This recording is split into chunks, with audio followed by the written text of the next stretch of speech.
You're good, Ted. You're live. Hey, how you doing, everybody? We are doing a study of Exodus 5 today, so let's go ahead and pray. Father God, we just thank you for today. Thank you for the Christmas season. Thank you for the provisions, Lord, even in this pestilence, I guess we could call it, Lord. You've given us provisions. You've kept us, Lord, financially. Yes. Physically, we're here, and we just thank you for that, God. I just pray you speak through me today, God. There's a lot that you can say through this, Lord. Let it be me. Let it be you. Yes, God. Help me, God, through this. In Jesus' name. So chapter 5 deals with sort of Moses obeying God, bringing with, Moses and Aaron, going in, and after God has spoken to Moses and saying, look, you're going to go, you're going to speak to Pharaoh. And he even told him that he would deny that, he would say, not a good idea, it was unless it was compulsion that Pharaoh was going to make a move. But he even said, you're going to get neglected. And it's important, like just before this was chapter 4, and just to kind of rehash here, chapter 4, verses 29, it's important to note, it says, then Moses and Aaron went and assembled all the elders of the sons of Israel. And Aaron spoke all the words which the Lord had spoken to Moses. He then performed the signs in the sight of the people.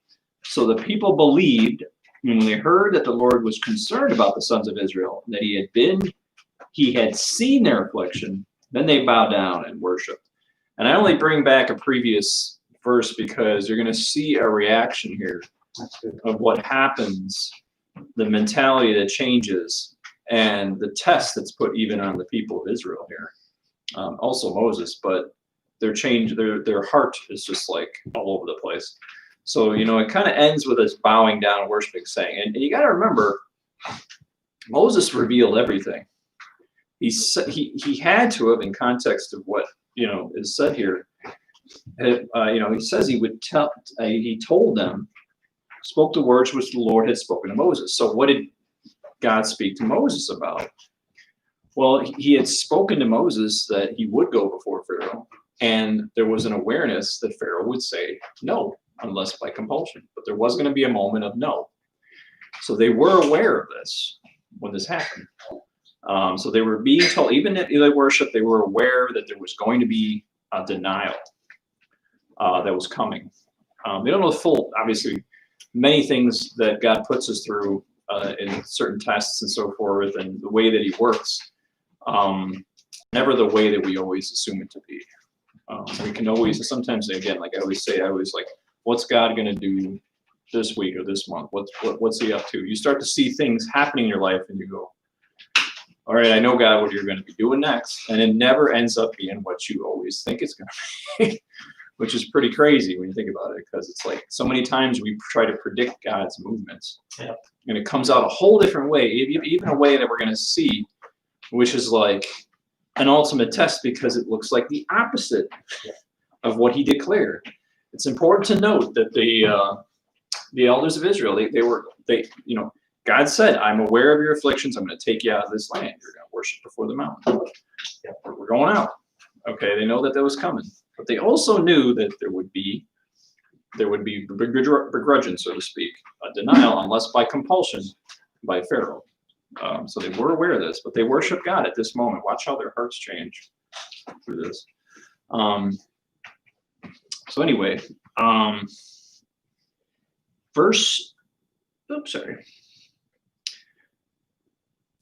of the things that God kind of brought me to before we started here was, and I've been hearing this, kind of like brings me through this as I was reading this, reminded me.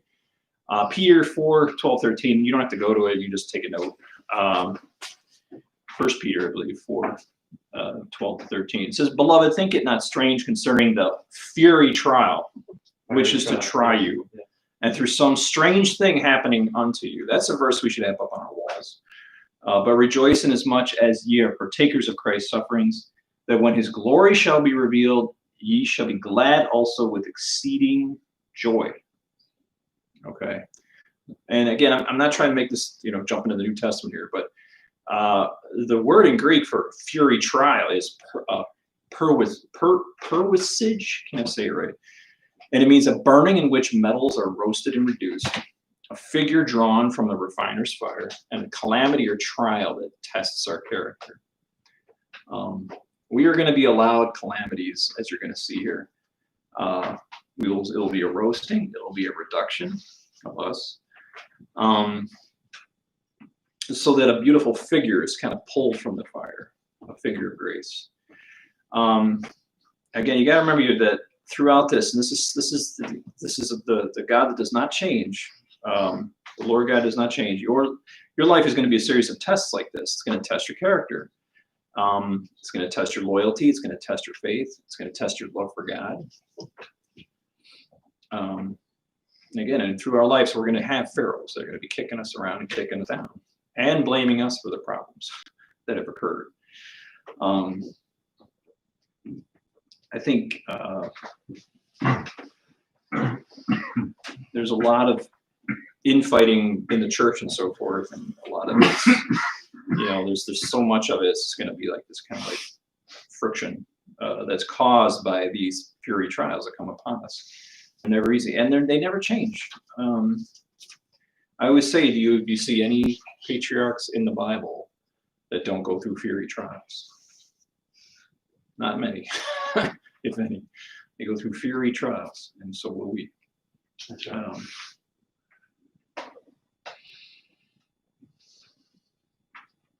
And it's funny because I felt this from God. We're so lazy sometimes as Christians. We can barely do what God's trying to tell us to do and building us up in faith. How are we going to handle a fury trial? Here we are just like, go and talk to this person. Oh, it's too much. I can't do it. What about a fury trial where if you were to come up to somebody and they were to punch in the head, for trying to witness to them? So anyway, let's read chapter 5:1. And afterward, Moses and Aaron came and said to Pharaoh, "Thus says the Lord, the God of Israel, let my people go, that they may celebrate a feast to me in the wilderness." So this is nothing new to stand before Pharaoh and hear a kind of request like this. There would be in the land, in Pharaoh's land, there would be many different types of people that would worship different idols, and some of them would try to do, even as Muslims do today, like pilgrimages and so forth. It was common for him to hear some kind of request. It was not a big request, what it is. And it's also to understand the Israelites were actually allowed to sacrifice and worship pagan Egyptian gods where they were. They were not, being held back from that. But here they're mentioning, Aaron's saying, the Lord, the God of Israel. This is the God of the Hebrews, and Pharaoh knows this. He knows that it is, but he claims in verse 2, it says, "But Pharaoh said, 'Who is the Lord, that I should obey his voice to let Israel go? I do not know the Lord. Besides, I will not let Israel go.'" It's funny. I don't know what it was that kind of struck me on that was there's this blunt honesty. I'm not saying I'm, giving the Pharaoh any credit here, but how many Christians do you know that are like, oh, I know the Lord, and they're not really serving him. And here you have this girl's like, I don't know the Lord, why should I serve him? And again, you're already talking about a little bit of paranoia here in the sense that he's not a fan of the growth of the prosperity and the growth of the numbers that are involved with God's people. Yeah. It doesn't give him an excuse. This is the Lord, the God of the created universe. And every god that he's worshiping, including himself, pharaohs were considered to be gods themselves. This is the God of the universe here that he's sort of dissing. Verse 3, it says, "Then they said, 'The God of the Hebrews has met with us. Please let us go a 3 days journey into the wilderness, that we may sacrifice to the Lord our God. Otherwise he will fall upon us with pestilence or with the sword.'" This is a reality. Now, specifically, we don't know the conversation fully that got spoke to Moses. But there is a reality of understanding here that to worship, it's kind of a reminder and a thankfulness. I kind of thought about this is just of the cross, because you got to really start thinking about it when you go before God and you go to worship and you're doing what God tells you to do. These are the realities of what God demands, and the consequences of that here in the Old Testament here are pretty strong, you know. So many times we just go through our lives and we're just like, well, I don't know, God, maybe I'll do that, but not that, you know what I mean? Or I won't go that far. Think about the grace upon grace as we do these stupid things where we don't do what God wants us to do. We don't worship in the Spirit. I mean, and yet there's this grace. And again, I go back to, here's John 1:17, for the law was given through Moses, but grace and truth came through Jesus Christ. And that's something we shouldn't take for granted. Yeah. So, I mean, serious reality there. The wages of sin is death. And that sin is disobedience, is missing the mark. Whether that's not worshiping in the Spirit. So that's how holy our God is. Not God's a bad guy. He's so good and he's so holy. Yeah. We have no clue. We really don't, compared to know the fullness. And yet, it's funny, we're given all this grace, we're given all this freedom, we have the ability through the Holy Spirit to do this, but yet we still sit in our jail cells. Yeah. And the door's unlocked. Yeah. The jail cell's open. We have the atonement of Christ. Sometimes we look through, people that are just like looking through the bars of the jail and seeing all these other Christians that are walking free and truly surrender to Christ and get jealous and all this. And I felt God gave me that image, like there's so many Christians like in a jail looking out through the jail bars, but they're free. They're allowed to walk. They're allowed to leave. They can be free. They can go out, and they get jealous against Christians that they see that are actually walking with Christ, and the fullness of joy through trials. Yeah. But then just seeing that image that kind of came to my mind as we kind of do this. Exodus 5:4, but the king of Egypt said to them, Moses and Aaron, why do you draw the people away from their work? Get back to your labors. Pharaoh is addressing the Israelites, not as Israelites, but as the people of the land, quote unquote. What's interesting, and the reason why he's doing that, because the people of the land, Pharaoh considers all of the land, including the people in it, his property. So when he says people of the land, this is really, he's kind of like addressing it as, this is my property, you're mine. And you notice something that, again, is to me, it's very demonic in nature. Where is he putting the blame in all this? He's putting the blame right on these guys. He's not saying, he's saying, what are you doing? You, Moses, Aaron, you're causing the trouble here. And this is going to create a strife between Moses and the elders and Aaron. He's putting the blame again on the obedient people of God, calling on Moses and Aaron, giving them a blame so that the Israelites, the elders will go, well, see, the problem here is these people who are stepping around. Now listen to God. To Pharaoh, it's like, you're just making this request so you can have 3-day vacation, so to speak. So he's looking at it as like laziness. Verse 5, it says, again, Pharaoh said, again, notice he's saying it again, the accuser here, look, the people of the land are now many, and you, blaming them again, you would have them cease from their labors. It's all your fault. Again, you see repeat. The enemy repeats a lot of accusations, making you doubt God, making you go, what are you doing?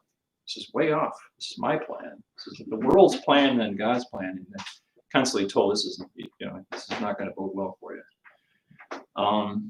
6 days. So the same day Pharaoh commanded the taskmasters over the people and their foremen, saying, you are no longer to give the people straw to make brick as previously, let them go and gather straw for themselves.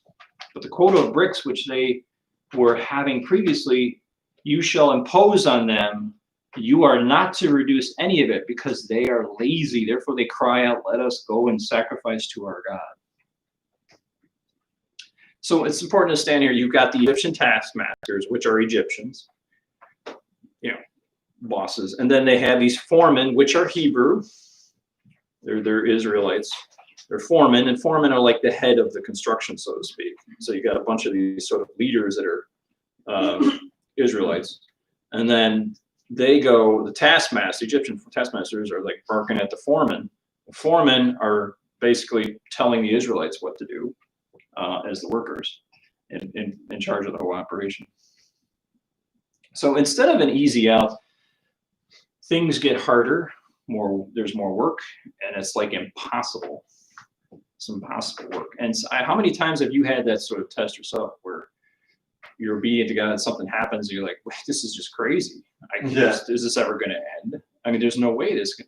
And sometimes we got to really, when we see the impossible stand before us, we cannot take it anymore. We can't take this. We can't deal with this. We got to like just let go and say this, God, I don't know what this is, but I'm going to, I know this, there's a part of it too that's so many times I was reminded it throughout this, that the sufferings are never infinite. There's a finite. It comes to an end. It's something that seems impossible will eventually be done with, but it will be a trial.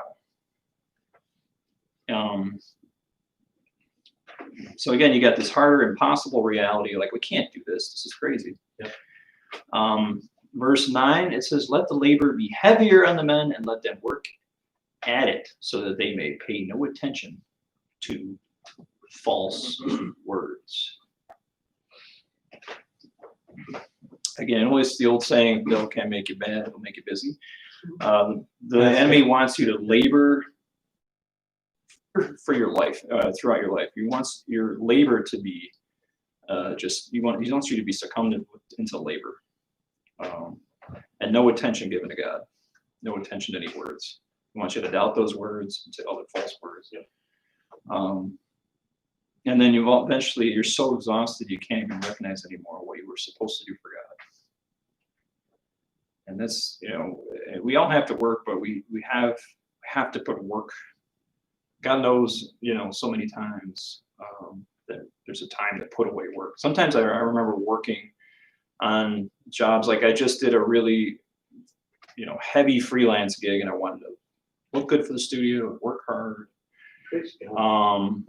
But I felt God, like, you're neglecting prayer, you're neglecting worship, you got another day to do it. And sure enough, there was no rush, even though there sounded like a rush. You know what I mean? Exodus 5:10-13. So the taskmaster of the people and their foreman went out and spoke to the people, saying, thus says Pharaoh, I am not going to give you any straw.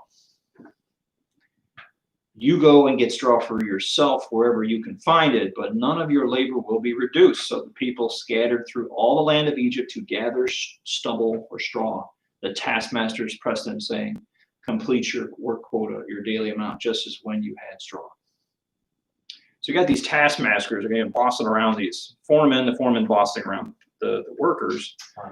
There's all this strife going on, and actually in the original Hebrew, I'm sorry, original Hebrew, the thus saith Pharaoh. This is actually a kind of like, so far it's been thus saith the Lord, verse 1. This actually implies almost sarcasm, like thus saith Pharaoh. It's implying like sort of like, hey, I'm saying it now, I'm God. So it's a knock at God. Thus saith Pharaoh.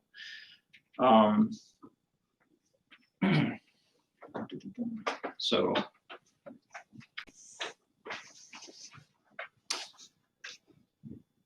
straw wasn't just down by the river, over by the forest next to where they were working. They had to go over the land, and they would have to go where it was actually cut up. The straw was cut up, and they have to find like the scraps, so to speak. So they're like running around looking for scraps. That's right. So it's not just sitting in one place working, it's literally getting and running and going back and forth and trying to make the same quota. It's an insult to injury. It's like a terrible scavenger hunt with no time. Again, obviously this is not going to go on forever. When we see these things in life where it's like, how are we going to deal with this? We need to wait on God. We need to say, okay, slow down. Don't get angry at God as you're going to see the Israelites get. They're about to, they go from worshiping God, being told he's going to deny them, being told that God was going to deliver them from the affliction. But this is what we talked about, how God is, you cannot guess God on what he's going to do in the trials that he puts you through, and the way in which he gets his will done through your life.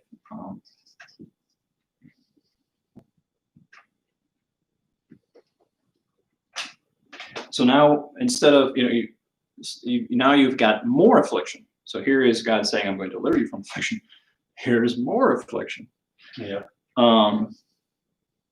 Again, it's like the Lord saying, I'm going to deliver you from this. But you're going to, and imagine if, different things in your life. I'm going to deliver you from this, but it's going to involve sickness. You might lose your house. You might be forced to unjust labor. These are things that can happen and have happened to the church. And we got it so easy in the American church, let me tell you.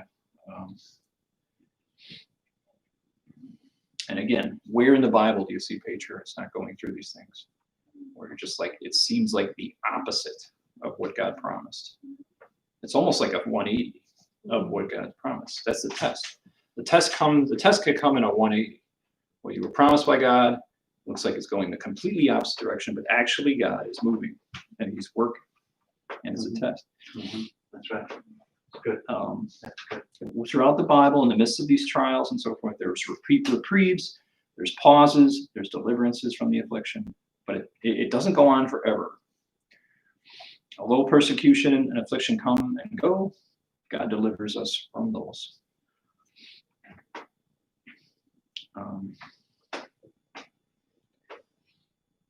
Hope I don't sound like the affliction guy, constantly talking about affliction. But No, it just go seems ahead. like- That's okay. Keep afflicting. Yeah. Verse 14, moreover, the foremen of the sons of Israel, whom Pharaoh's taskmasters had set over them, were beaten and were asked, why have you not completed your required amount, either yesterday or today, in making brick as previously? So these are, again, Israelite foremen being beaten, the bosses, they're getting the blame. Then the foreman of the sons of Israel came and cried out to Pharaoh, saying, why do you deal this way with your servants? And it says, sorry about that. And there is no straw given to our servants, verse 16. Yet they keep saying to us, make bricks, and behold, your servants are being beaten. But it is the fault of your own people. There's the blame game again. Whose fault is this? Well, it's Moses and Aaron, obviously. But he said, you are lazy, very lazy. Therefore you say, let us go and sacrifice the Lord. I'm sorry, that previous verse was wrong. When he says fault of your own people, that's actually the way off. Fault of your own people. When he says your own people, he's talking about the Egyptians. So he's saying, your Egyptians are doing this. Here's where Pharaoh again puts the blame game again back on Aaron. So, but he said, you are lazy, very lazy, therefore you say, let us go and sacrifice the Lord. Who said, let us go and sacrifice the Lord? It was Moses and Aaron. So go now and work, for you will be given no straw, yet you must deliver the quota of bricks. The foreman of the sons of Israel saw that they were in trouble because they were told, you must now reduce your daily amount. You must not reduce your daily amount of bricks. Again, Pharaoh's shifting the blame to Moses and Aaron. And then, of course, the foreman, why are you doing this? Well, because your Aaron and Moses said, let us go and sacrifice the Lord. Again, here you see the accuser creating strife, again, in the midst of hard times. This technique continues today by the enemy, constantly creating friction. Verse 20-21, it says, when they left Pharaoh's presence, they met Moses and Aaron as they were waiting for them.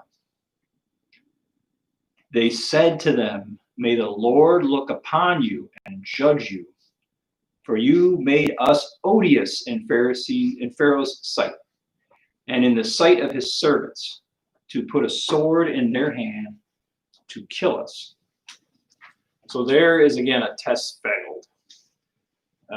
It says, how often does a Christian do this? He sees a situation and goes to the pastor under the bad circumstance and like barks at the pastor and blames them. That, going after the church leaders that are just following God and directing the servant, these people of God what to do.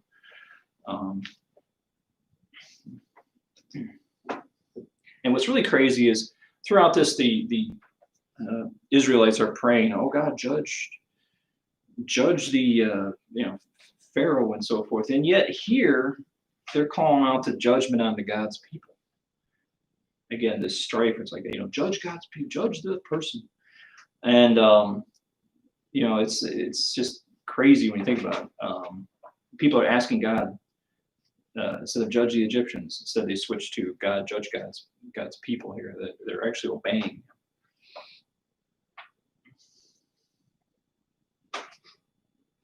And in regards to this kind of odious smell, it's not referring to a physical smell, but it's just like their eyes and Pharaoh. They're all worried about how they look in regards to the world itself, how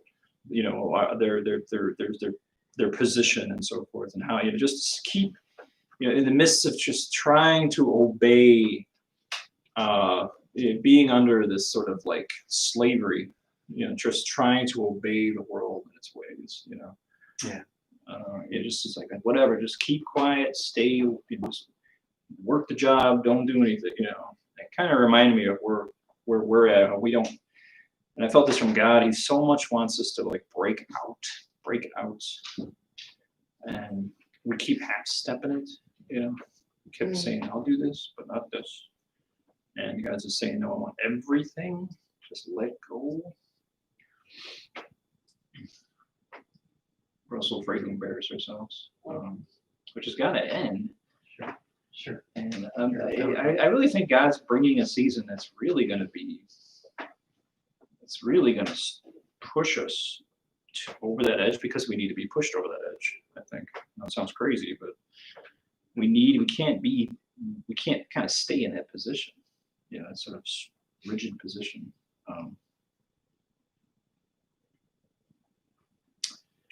Again, all worried about how our eyes look in the midst of the world. How do we look? There's no confidence in God.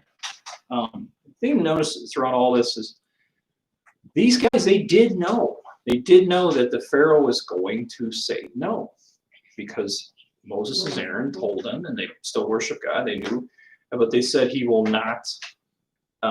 He's not going to do it unless there's compulsion, and their compulsion ain't there yet. When he has to be forced to let them go. So it was a reality of understanding that they knew that he would say no, but they don't like the hard labor. They don't like the pressure. They don't like the hardships. They don't like the sort of like you could say the wine press, so to speak. So they just like complain and whine. Who do they whine to? A little whine to the leaders. In peace and in prosperity and in good times, and the church can be quiet, but when things get rough, that's when it's like they start complaining, and the true heart, what's going on here. God is incomprehensible in the sense that you're never really going to know how this is all going to pan out, but expect anything, and don't expect anything, but don't expect to know what he's going to do.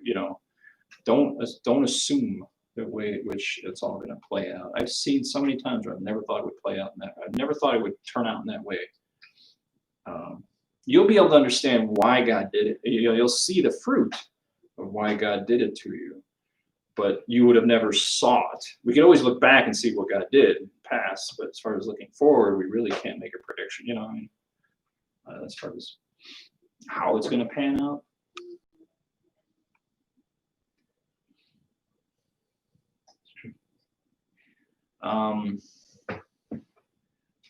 Yeah, so we get a heaviness, understanding that you really can't predict God. I'm trying to predict him all the time, and I just think I'm just failing. I'm like, okay, what's coming next? And I don't want to be like, I remember Pastor Mike always says, the Lord, your will be done, and go like this. You know what I mean? It's never really kind of like that. When bad goes to worse, that's when God makes a great move of deliverance. When it seems like it's going in the opposite direction, yet we're being obedient, that's when there will be deliverance. It won't be easy. You see the worst replace it. Instead, when you see when we see the worse replace the bad, someone goes from bad to worse, that's when we're always saying like, oh, nothing's happening here, but actually something is happening. So whenever I see family members or something happening that's traumatic in somebody's life, and they're being tested, I go, oh, okay, something's going on here, God's at work. It's not always just judgment on somebody for what they've done. It's like, God dealing, trying to unharden hearts. We'll end this with 22:23. Then Moses returned to the Lord and said, "O Lord, why have you brought harm to this people? Why did you ever send me? Ever since I came to Pharaoh to speak in your name, he has done harm to this people, and you have not delivered your people at all." Wow. It's okay to go before God and say, why did this happen? Because you promised deliverance. God did promise deliverance, but he didn't think like, okay, we're gonna see the affliction now. There's more affliction. Yes. But at the same time, Moses still knew the story's not over yet. This is going to be through force. God's going to have to bring. They have to bring a point where through compulsion they're going to be let go. It hasn't happened yet. So God does tell us these things. Just, okay, hold on. You can go to God and say, we'll be doing a lot of whys in our life, but are we always going to get an answer? No. But I think God will always still, in his mercy, will tell us, hey, hold on a minute here. When you're like stressed to this point, God will still be there to give you some insight on what's happening. But still in the midst of it, it's a test. That's good. When you kind of think about this chapter, what if God made it easy? You went before Pharaoh and, all right, bye. And that was it. You just left. Think about the so many steps by faith. By faith. Without faith, no one can please him. God's looking for faith throughout all of this, throughout all this tests. It's faith. Yeah. It's faith. It's faith. The faith is not tested without fire. Yeah. Without fire, you don't have faith. So we got to get used to the fire because that's how faith is birthed. Why do we run from the fire? Why do we want to stay in mediocrity? Yes. Yes. Can we just accept the fire? That's right. That's right. We say, all right, I know fire's coming.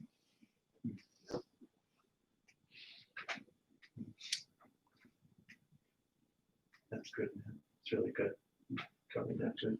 Again, God's ways are always going to be incomprehensible to us. But regardless, they're definitely meant for good. As we're going to see in the later chapters, that's going to happen. Yes. That's all I have. Hey, Mr. Mike, anything to say?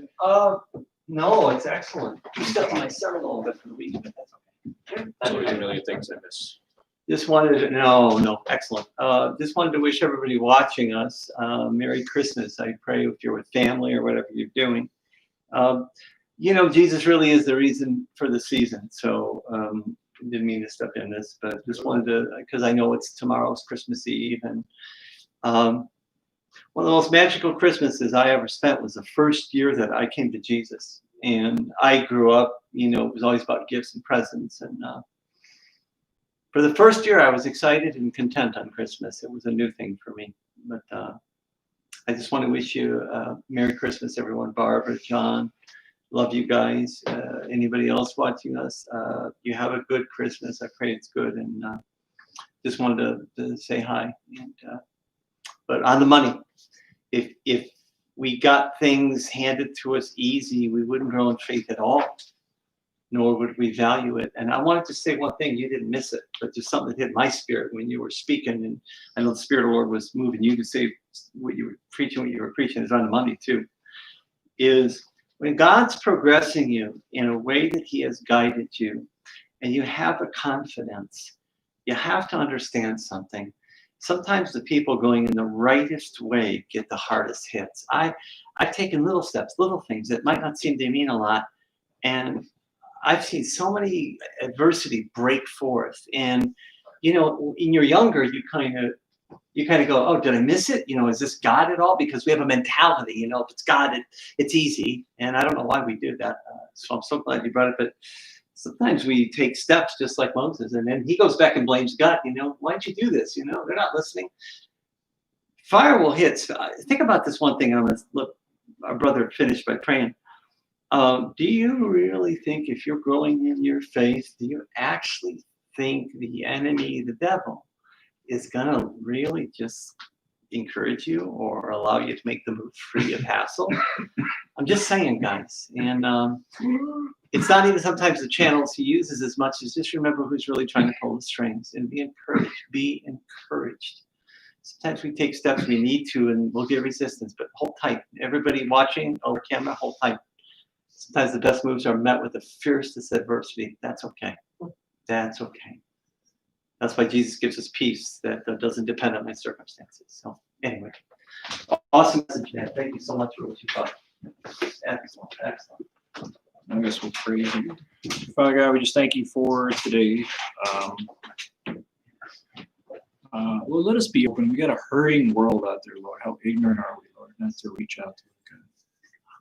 There's an entire world, billions compared to when you walk the earth. You're here with us now. And yet we walk past them daily. We just pray that you would open up doors. Lord, you keep saying to me over and over again, people are not an inconvenience. Yeah, we may be busy. We got bills to pay, but in the end, what have we done for the kingdom, God? So I pray we could reach out to the people, but not just speak in just scripted terms, Lord. But we ask, what do you have to say to people, God? And the stuff you've shown me through just speaking again, the burden of the word of the Lord, not soothsaying here, to what you have to say to people, God. We just pray that everybody here, Lord, speaks prophetically and speaks to your heart. To everyone around us, God. Help us to make a difference and a dent, and let us continue to have joy in the midst of the time of trials, God. In Jesus' name.